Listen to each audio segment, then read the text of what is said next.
What's going on, guys, and welcome back to Research Reality for the top 5 political albums of 2025. Now, this year was an exceptional year in terms of political music, and honestly, I'm not so sure if that's a good thing or not, if all of these creative people are coming up with very good critiques about current events, the government, societal issues, but hey, at least we got some good music out of it, I guess. In fact, just this year alone, we reviewed 21 albums that came out this year, not including any special editions or re-releases. There were a few of those as well, but 21 new projects, many of which we gave a grade based on how much they contribute to this culture of resistance, because of course all of these albums are saying the same thing. They share a similar message. It's all about resistance, anti-corruption, anti-greed, and of course the top 5 albums will all share that same messaging. Hey, feel free to go back and look at some of those other reviews, and hey, if you like the vibe, definitely like and subscribe.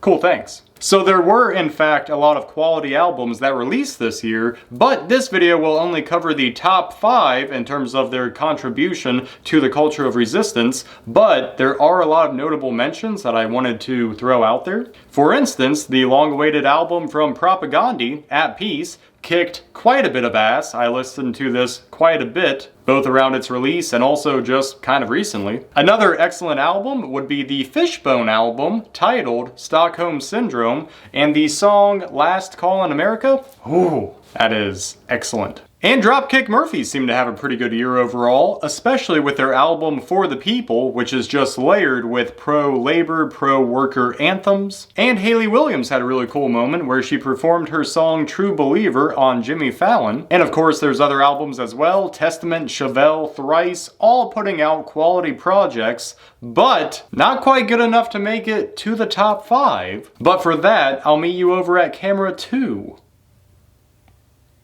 Now for spots 5 and 4, both of these artists are very similar in the sense that they are both very prolific, they are both singer-songwriters, and they both made albums that I reviewed. And actually, both artists actually released 3 separate albums just this year alone. So realistically, we're not going to pick just one album for this respective spot, but we are going to group them together as a whole, because the fact they released so much content in 2025 did help them secure the spot.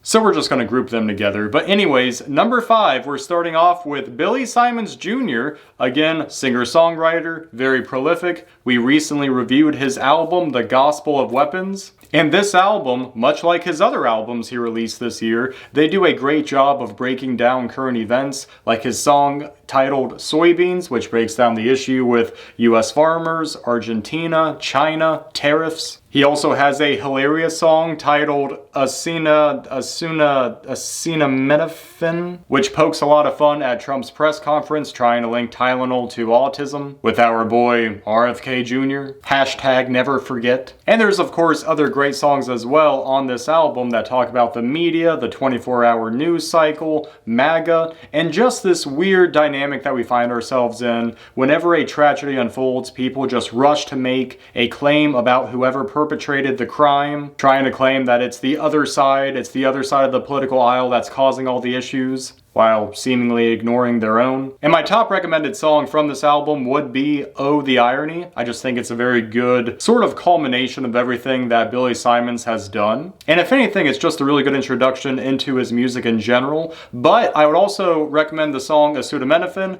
if you just want a good laugh or maybe just a good cry, depending on what kind of mood you're in. And coming in at number 4, we have another singer-songwriter who had one hell of a year, Jesse Wells. We actually reviewed 2 of his albums. Both Middle and Pilgrim are very solid projects. And Jesse himself really seemed to have a breakout year, going on the Joe Rogan podcast and also playing on the Colbert Show, as well as releasing just a shit ton of songs, so many that literally we couldn't even get to them because I wanted other artists to kind of have their moment as well. Now for the album Middle, my number 1 recommended song would be the song War's a God, which is just all about how humanity essentially uses war as if it is a religion. And there's other really good songs as well, hitting out on big tech, again touching on the environment, literary references layered throughout, but it's mainly about just meeting people in the middle, meeting people where they're at, because without that, What is there really? Now the album Pilgrim has a much tougher approach when it comes to the wealth gap, how the rich and powerful will use their influence to manipulate the population to keep them bickering amongst themselves and to do anything to keep the pitchforks from coming back at them. My number one recommended song from this album would definitely be the song Philanthropist, which is an excellent song talking about how the rich use philanthropy as a way to convince the public that they really don't need to be taxed anymore, that they are using their wealth for good. They're starting foundations and they're donating to charity and they might start a library somewhere. And yet it's all just a giant PR campaign, again, to convince the public that they are worthy of hoarding these vast fortunes of wealth and that they don't need to be taxed not a cent more. It's basically the book Winner Take All by Annan Geerdendas, only in song form. Moving on from Jesse Wells, we come to the third best political album of 2025 with Moonwalker's Is This the World You Wanted? Again, fantastic album. If you guys like this album, definitely check out his TikTok if you're on TikTok, because he does a lot of very interesting things over there, I must say. And there's so many bangers on this album, this indie sort of 70s psychedelic rock album, like the song Ban This Song, which is all about banning the guns, banning religion, banning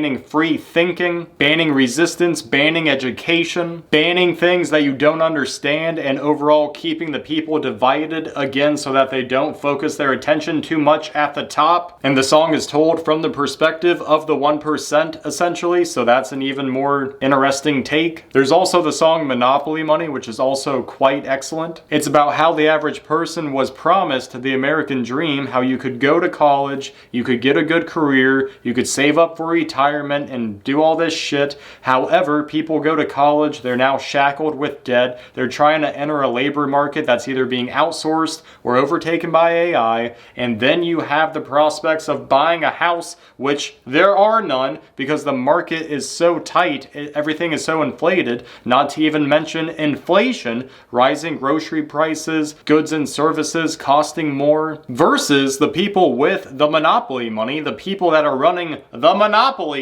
with the private jets and the 5 houses and buying politicians. It must be so nice. Now, my number one recommended song from this album is actually the title track, Is This the World You Wanted? Which is about a guy that comes home from work and he sits on his couch and he fights for his country. Watching the news, blaming all of his problems on the immigrants, on the people that he doesn't understand, the people that he was told to hate. And because of that lifestyle, the dude ends up having a heart attack. Is This the World You Wanted by Moonwalker is a great album, but barely nudging it out into spot number 2, we have the album Inertia by Grandson, which again, start to finish, this album has so much to offer, and it's really not even about the points that it's making, it's almost more about the questions that it asks. Is it the color of their skin, or is it the tax bracket they're in? Is it the immigrant soul, or is it the domestic policy at home? Is it the radicalized men, or is it the nation that colonized them? Now, realistically, this album, like all the albums that we've talked about in this video, there's a number of topics that it hits on, but the way that Grandson does it, it's so pointed, it's so encapsulating, it's really quite something what they've pulled off here, just song to song. And my favorite track from the album definitely has to be Autonomous Delivery Robot, because this song just kicks ass. Looking at this nascent technology of something that's as harmless as a autonomous delivery robot, and understanding that this will inevitably be used in a wartime situation, because why wouldn't it be? So of course it talks about robotics, of course it talks about drone warfare, but it also touches on a censored internet and the rise of fascist tendencies, and how with every step of this progression it just gets worse and worse. Oh, I ate too many beans. There's also the song Brain Rot, which I think does an excellent job of capturing what it's like to be fixated on your phone, addicted to the internet. Because of course you can find anything on the internet and it might just entertain you, no matter how brutal the video or dishonest the information. It can all lead to brain rot, it can all lead to addiction, and that addiction can stifle your life, be it by comparison, you comparing yourself to other people on social media, or just, again, misinformation, falling down the wrong rabbit hole, falling victim to confirmation bias. And there's other really good songs talking about choice rights and what can happen when that choice is limited, as well as just being a product of your environment. Also mentioning that Jesus was a 5'4", brown-skinned socialist, not to be confused with the white guy that comes to mind when you think of Jesus. And also how one act of resistance can always spark another. So hey, don't be afraid to be the one to light that match. And that leads us to number 1, what I think is the best political album of the year 2025. We have the album Death of the Heart by Jeremy Hunter of Ska Tune Network fame. Now there are many reasons why I think this album is the number 1 album in terms of political messaging in the year 2025, but even just taking a step back, this is a ska punk album.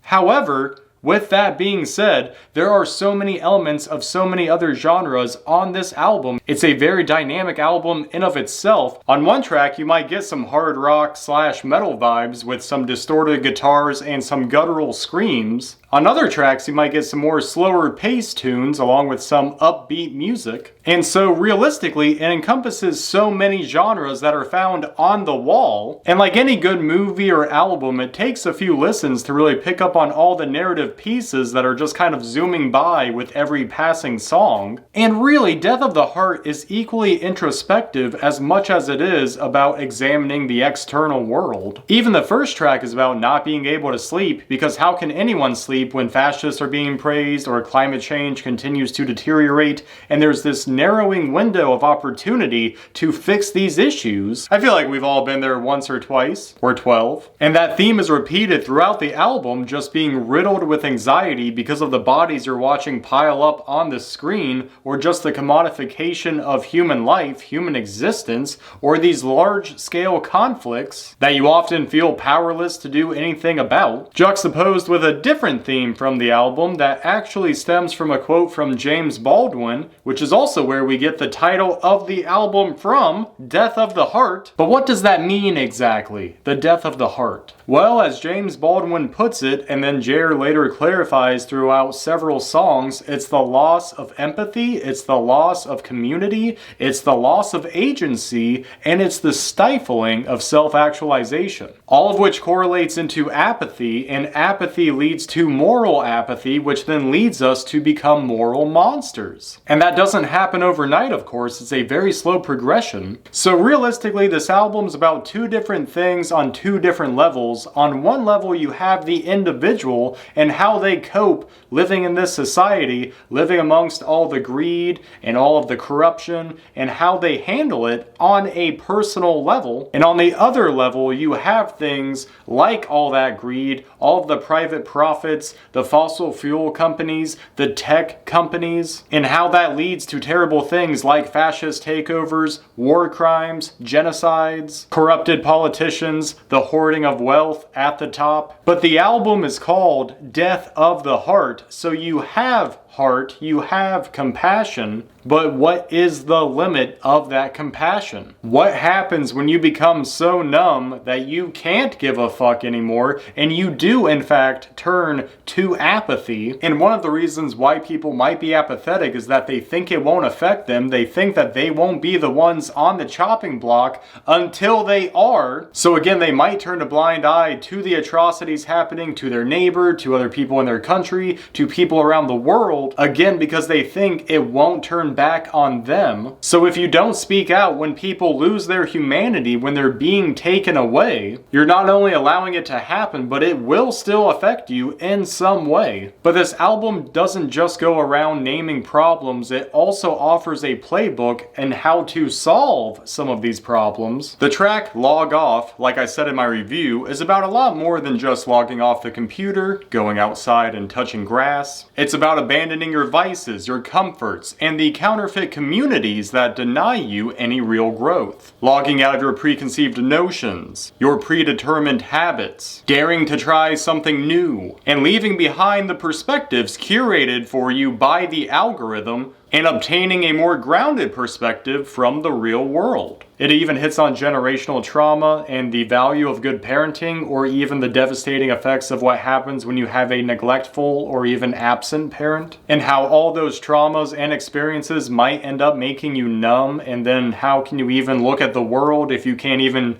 deal with your own internal struggle? But all it takes is one person to believe in you, one person to see your potential and help you see that potential in yourself, getting better day by day. And by the end of the album, we learn the value of compassion, we learn the value of empathy, and how that sort of immunizes us against that apathy, against that moral decay, because we're not so different, and we can learn from our mistakes, we can learn from our history, be it our individual history or our civilization's history, and we grow through the struggle that we go through. Genuinely, guys, I cannot do this album justice. You really gotta listen to it a few times to really have it all click. Again, just the fact that it has such a good perspective from both the internal workings of a human living in this society to the external factors that lead to a lot of anxiety and depression and forces people to work through that. And the idea that when people replace community with echo chambers, when people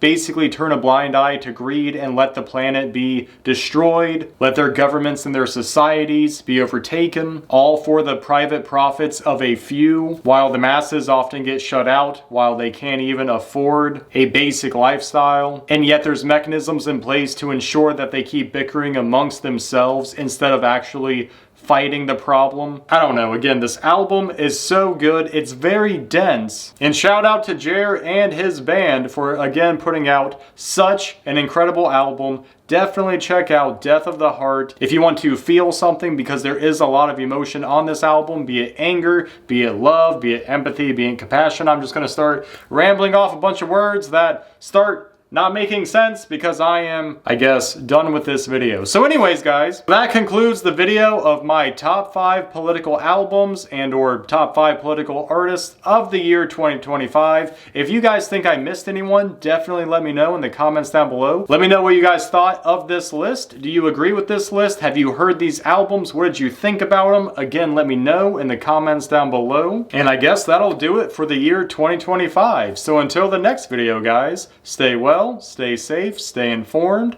and we will see you on the next one. Later.